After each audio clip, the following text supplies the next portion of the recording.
some screaming heavy metal! We rock! But the evil that men do lives on. We gonna bang your head! You are now listening to the Music Mania podcast, a hard-hitting show featuring all things hard rock and heavy metal. And now here are your hosts, the Twins of Chaos, Clint Switzer and Paul Lagana. Michael, how are you doing, good sir? Hi, I'm fine, thank you. How are you? Oh, I'm doing great. We just can't thank you enough for joining us today. How's everything going out there in the UK, my man? I'm in Brighton here. I've just come back from Glasgow rehearsal. We did like an in-between rehearsal, once in a while. I drive up to Scotland, I put the guitar and my amplifier in my car. I have a nice car and make it a pleasant trip to Glasgow, which is about 500 miles, and then I double check with the guys if they're all in good shape. And, I've just come back from there, and today I'm doing interviews all day.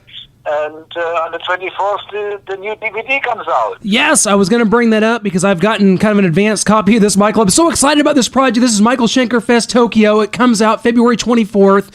You can get it on all sorts of different ways. 2 CDs plus DVDs. You've got Blu-rays, DVD combos. Hey, go to michaelschenkerhimself.com to check out the ways to buy it. But Michael, this is a huge event for you. This was over 5,000 people live at this event. It was recorded back in August. How did you put this together? And just sort of go into the process of how you got all this together. You had the original Michael, M.S.G group together for this huge event. It was so cool. Yeah, it was like 2 years ago with Temple of Rock in Japan. A promoter suggested to have Graham Bonnet open up for M.S.G and then sing with us, a couple of songs. And that was really the beginning when I thought, wait a minute, I haven't been performing with original singers for such a long time, and it would be a cool idea if I have Robin and Gary and Graham all together, and I'm in a celebration mode. This is the third part of my life, and so make it the Michael Schenker Fest, And so I kind of looked at, who I could put together as the musicians, and they couldn't have been better, Steve Mann, who's doing keyboards and guitars, he is connected to the Michael Schenker era, and myself, and then Chris Glenn and Ted McKenna, they did the original Assault Attack album with Graham Bonnet, and then they were also the original, after Cozy Powell, original rhythm section for M.S.G with Gary Barnes. And so we have a really unique connection here, and very strong rhythm section and very good musicians.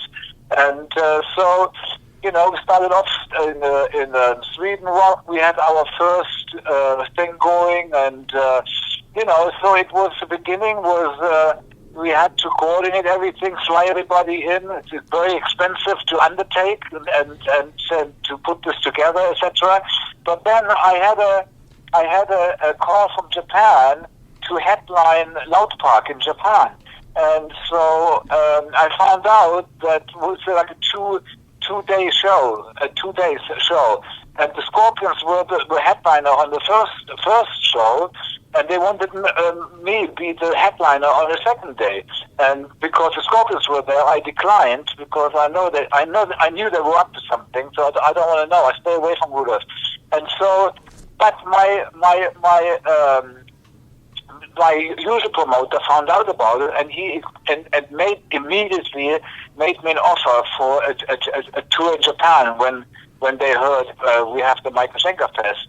And so Tokyo is such a beautiful place, that forum there, and so it's sold out immediately, and so I decided to not even ask any questions anybody about recording. I just decided to pre-finance this and hired all sorts of people to make good pictures, to have good footage, behind the scene footage, and of course the crew for the filming of the show itself. And so we ended up with an incredible project, and the it was just, Budokan all over again. It was like such a beautiful venue, and the fans were so excited and happy, and my band, they're all getting along very good, and so it's basically, it's like, now the album is going to be out, the DVD is going to be out on 24th of March, and it's kind of spreading around the world like crazy, and so we are already getting offers for UK and for Spain, and we're working on France and Germany and the rest of the countries around there. And then we have somebody investigating in America, and that person came back to us and said, like, it's looking very, very good. It's developing really good. If we could try not to tour there until February next year.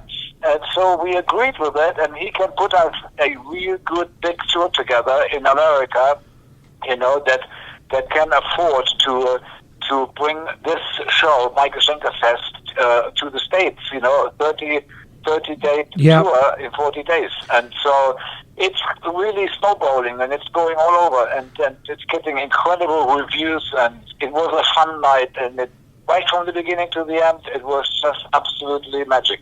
Well, I'm so happy for you, Michael. Of all the years, you've one of the most influential guitarists in rock, and to have this moment, to have this project, I've gotten to see some of the DVD, and just to see that the way this was filmed, it's all so well done. Just the electricity that was in the air, and also it just the behind the scenes stuff that shows you guys going around Tokyo and just getting mobbed by fans, and you're signing autographs. I mean, it must have just been. This is a treat for the fans, Michael, that have been fans of yours for years, and I'm just so happy for you because you look great, you sound great. This may be the best part of your career right now, isn't it? Well, yeah, it is. I was preserved for this. I always say that. I mean, today I can really see the three parts of my life. It's like a design that, like, in my first part of my life, up to Love Drive. I had Outer Love Drive, all the way up to Strangers in the Night and Love Drive. When I opened the doors for the Scorpions for America. And I had with UFO, I peaked. I tasted what it was like up there. In the world of fame and success, and I'm grateful that I got a little bit of a taste of it, because I was able to decide that was not for me. I think my assignment was to create something in the 70s, and that was used in the 80s by the 80s bands. And Rudolph called me up from America and said, "Hey, Michael, they're all playing your guitar style over here." And I said, "What? You must be joking." And so I always say I consciously created something, unconsciously created something in the 70s that was meant to be for the 80s, and that was my assignment. And then my next assignment was to learn about life and to experiment with music and develop as a person. And now my third part of my life is to understand to understand now consciously and celebrate and understand consciously what I unconsciously developed in the first part of my life, based on what I learned in the middle years of my life. And so now, it's all just about celebration. It's about the era of handmade rock. And right now it's with my three original singers from M.S.G, and they're all getting on extremely well. They're having so much fun, and the offers are rolling in from all over. It's all bigger shows, bigger places, bigger promoters, and they need more time to get this rolling. We, as I said before, America would be not earlier than February, March, but at least we're going to get there, and it looks very positive. Well, we can't wait to get you here to America, Michael. I know you grew up playing shows with the Scorpions in Germany from a very early age with your brother Rudolph, who helped form the band. But you talked about a minute ago, you mentioned how you thought something was up when the Scorpions were at the same festival that you were. And I know you've said in an interview recently that you and your brother do not exactly get along. You said that he was a con artist, in fact. What exactly happened to cause this rift, Michael? What happened? Well, okay, now I'm at my age now. I can see the picture and the puzzles very clearly. And but I was actually, after Love Drive, I had to fight my way out of Scorpions, and they were very disappointed. They only asked me to help out, but then they didn't want to let me go because I saved their record, and it opened the doors to America. But now Michael is gone. What are we going to do? And so they did a lot of sneaky stuff, which I didn't find out because I left the Scorpions and I never looked back. I was happy to be away from that because, I didn't want to chase something that I have just come from, and I knew that is not what I wanted again. I wanted to have peace. I wanted to do my guitar playing in my own timing when I wanted and so on. And, and now they kind of almost forced me to be part of them because it was their ticket to America. I was 23 years old when I already finished everything. I was 21 when we had a hit with Lights Out. And by the time I finished with Strangers in the Night and The Love Drive, I was 23. So I finished with everything by the age of 23. I'm 7 years younger than Rudolph and Klaus. They never made it to America until they was 33. So I started everything. I actually started the Scorpions, the professional Scorpions, recording-wise, with Klaus Meine. Klaus Meine had a great voice, and I was 15 years old, and it became instantly internationally recognizable because of that. And because of Klaus and myself, the Scorpions were able to make the first record. I wrote all the music, but because them being 7 years older than me, me 15 and them over 20, over 21, they kind of whipped me off, they credited themselves for all the songs that I wrote. In Search of Peace of Mind was my first record I ever wrote, and it's still my favorite lead break of all times of my lead breaks. And so, but this I'm finding, but the main thing why I was finding things out all of a sudden, just a couple of years when the Scorpions did their Scorpions box, was when they presented me with the Love Drive story, the Love Drive event. And it was all a lie. They made me like as if I was begging to be in the Scorpions, and it was the other way around. My brother was on the phone crying, begging me to stay in the Scorpions because they had never been to America, and now I'm leaving. What are they going to do? So that's why I found out. But first, my sister, 3 years ago or 4 years ago, she made me aware of something about Rudolph. She said Rudolph is a greedy wanker. And so I thought, that comes from my sister. I can't believe she's saying that. And so that kind of made me think, And when I saw the Love Drive story all being completely lied about and switching things around, I was very disappointed in Rudolph, He asked me if I would give him, after I left the Scorpions, the Love Drive album was not released yet. So basically they were fiddling around. I had a contract with them for that album as a fixed member. There should have been a picture on there. I only found out when they showed me the box, when they showed me the release, that I looked at everything and there was no picture of me on there. On re-releases, they left my name out completely. But when they used my name, they used it. And so basically, they left out giving me credit for the part I wrote for Holiday, the intro. And Rudolph asked me if he could have Coast to Coast all for himself. I wrote all the melodies on top. I said, okay, you can have that. And so conveniently, they never gave me credit for the intro of Holiday. Wow. And then also Rudolph called me up and asked me if he can use the black and white, my black and white V-design. And I was wondering why he wanted that, but today I know why. Because I left the band, the managers were after the Scorpions. Michael Schenker left, what can we do?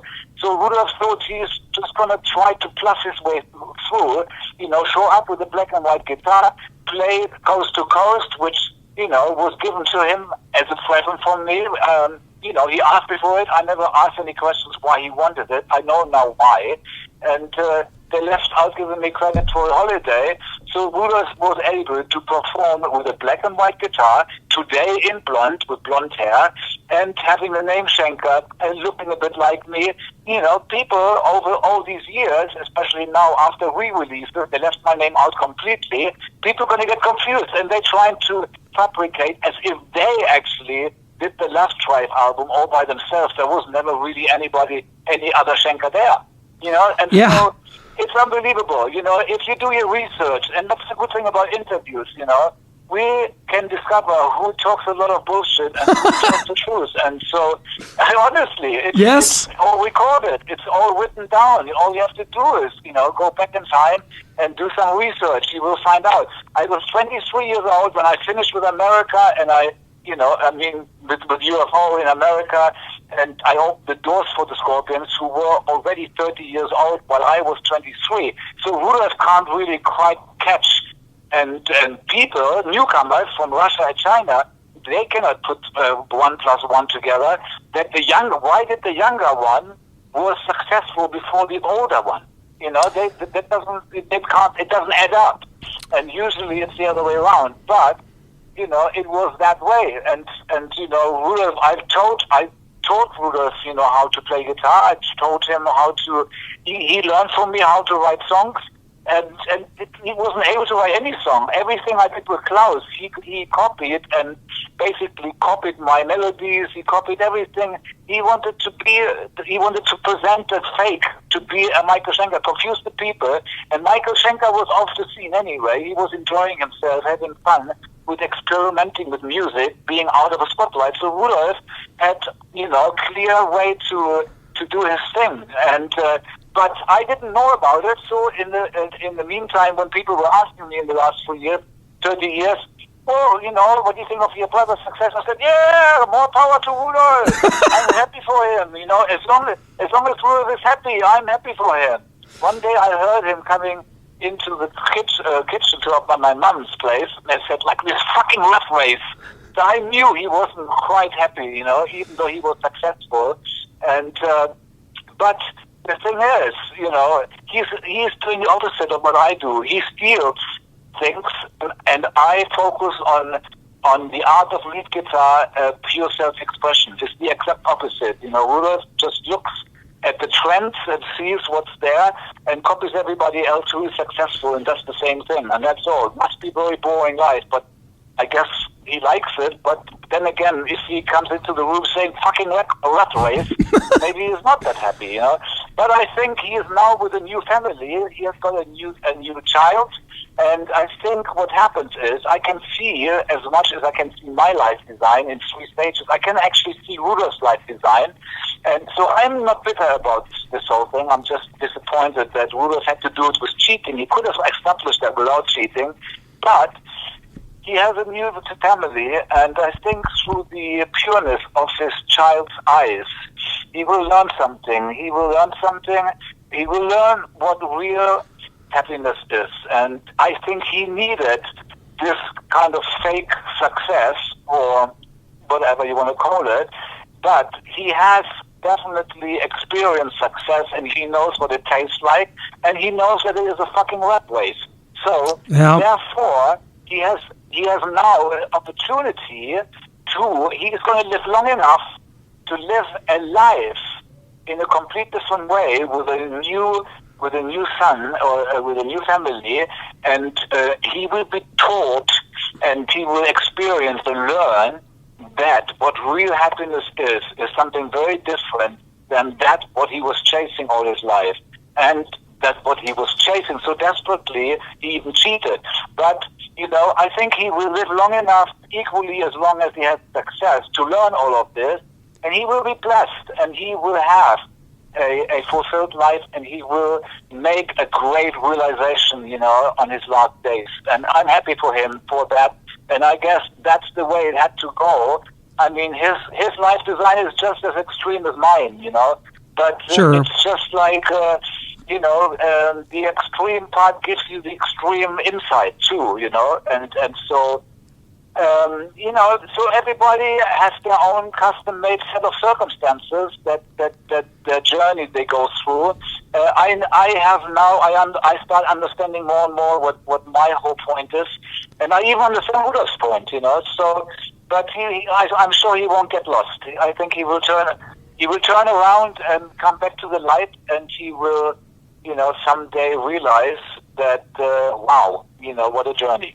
Well, it has been, and your true fans, your peers, Michael, know the things that you've done for rock music, for rock guitar. Everybody that that follows this genre knows that, and I think that that's another reason that they need to really check out this project, because a lot of people were such fans of M.S.G. in the 80s, and to have this back, to have Robin McCauley back singing with you is amazing. And he's doing such a great job at Raiding the Rock Vault, by the way. I don't know if you've had a chance to see Raiding the Rock Vault in Vegas. It's a great show. And McCauley and you together, it's just magical. And that's what you described. It's a magical experience, and we cannot wait to see this DVD when it comes out, Michael.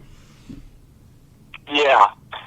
I'm very happy with it, and you know, it seems to be, my fan base seems to be expanding in light speed, just like the universe keeps to, you know, expand faster and faster, and everything seems to be going faster and faster these days as you get older, and so, you know, it's just like, I think, you know, all these years of AC/DC, I think people are now coming to the point to understand, maybe wanting to hear a little bit more details and a bit more depth in music. And I think people are educated because thanks to the 80s, making it simple for the white audience, you know, for them to understand, to get a slow introduction into rock music. And then, of course, all the newcomers in Russia and China, they probably don't even know who I am. Because I finished already by the time the Scorpions even started, you know. And so, basically, you know, I mean, I did more for the Scorpions than they will ever realize, or they will ever admit. Because when I left the Scorpions after Lonesome Crow, it had to happen that way, because I joined UFO, and every time the Scorpion, and then the sticker went onto the Lonesome Crow album and saying featuring Michael Schenker from UFO. So every time I made a new record, and they made a new record, they had some reason to say featuring Michael Schenker from UFO. When they did Fly to the Rainbow, they found a piece of music that I wrote before I left the Scorpions. They asked me if they can use it, so they put a sticker on, you know, featuring Michael Schenker from UFO. And then when I did Love Drive, they put another sticker on there in the beginning when they needed the promotion, featuring Michael Schenker from UFO. And then later, when they did the re-releases after they had their hits, when they got the new audience from Russia and from China, they left my name and everything out completely and tried to pretend it was those 5 guys, you know, or the 3 guys who created everything. And if you say Scorpions anyway, who is the Scorpions? Who is the Scorpions? There's 4 different types of Scorpions. There's the Scorpions with Michael Schenker, Scorpions with Bully Road, Scorpions with Michael Schenker, there's the Scorpions with Matthias, and then there is the Scorpions with Matthias, Rudolph, and Klaus, who haven't been doing anything in the last 23 years other than milking the past, that Herman and Francis were involved, and they should be involved in that. But no, they're cashing the money into their own pockets. They haven't written any hits. The last thing they did was Wind of Change. Beautiful song. Klaus' first song writing. And by the way, I think the only pure person in the Scorpions is Klaus. And a bit like childlike, naive, and he's being used by Rudolph, you know. And I think that's why Rudolph also used to, you know, kind of manipulate the Scorpions to get things his way. Hey, if you don't, basically indirectly, if you don't do what I'm telling you, I'm going to go with the Schenker brothers. You know, yeah. I think he kind of blackmailed them too. Anyway, so it's Rudolph's life, and he has to figure out what to do with that. And anyway, I enjoy my part, my side of the street, and it's looking colorful, and the musicians are very happy. We had a great rehearsal. We just found out that the Temple of Rock album that we released last year in Spain, that was recorded in Spain, just won a prize, another one in Japan, an award as the best sounding or something record. And we won one in Germany for the same record. And so, you know, it's just like we are doing the things that, you know, I'm doing the things that I was called to do. And the time started in 2008. I started to all of a sudden have fun being on stage out of the blue. I have no idea why, but I took that as a sign that I need to be back in the spotlight. And I guess the middle years have taken care of all the learning and understanding. And so now it's celebration time, and the offers are rolling in, and we're going to be present everywhere. Well, Michael, I'll tell you what, it has just been such an honor for us here on the Music Mania podcast. I can't tell you how much we appreciate you joining us today in the middle of rehearsals, taking a long day, I know, for you. So I'll tell you what, when you get this tour to the United States next year, we got to get together. We got to come out and see a show. We got to meet you in person, man, because it's been such a pleasure. Would love to meet you in person. Would love to hit a show up. So get this thing to the U.S. and we'll do this the right way, my man. Thank you. Thank you so much, Michael. Have a good one. Okay, thank you. Bye. Bye.